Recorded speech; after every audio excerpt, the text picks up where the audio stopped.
ነገ መስከረም 2 በእውነት ነው የምነግራችሁ። በእውነት ይሄ ቪዲዮ ያመለጣችሁ ሰዎች ትልቅ ነገር ነው የቀረባችሁ። ምክንያቱም ይሄ ቪዲዮ ማህሌተ ጽጌ እስኪያልቅ ድረስ አይደለም፣ ማህሌተ ጽጌ ካለቀ በኋላም ይጠቅማችኋልና። አዎ ነገ እሁድ ነው። ከዛሬ ከምሽቱ 3 ሰዓት ጀምሮ የመጀመሪያው ሳምንት የመጀመሪያው እሁድ ማህሌተ ጽጌ ነው።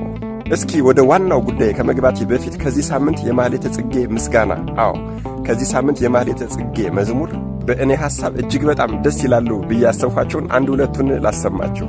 ከመ ይትፌሳህ ሕፃን ሶበ ይሬኢ እሞ አለ። ከመ ይትፌሳህ ሕፃን ሶበ ይሬኢ እሞ እትፌሳህ አንሰ ስእለኪ በርኢ ወተሳለሞ አለ። ሕፃን ልጅ እናቱን ሲያይ ደስ እንደሚለውና እንደሚደሰት እኔም ልጅሽ ስዕልሽን በማየትና በመሳለም እደሰታለሁ አለ። ምን እሱ ብቻ? ምን እሱ ብቻ? ስዕልኪ ጽጌይተ ላሂ ከመዝኑ ትዕድም በዓለም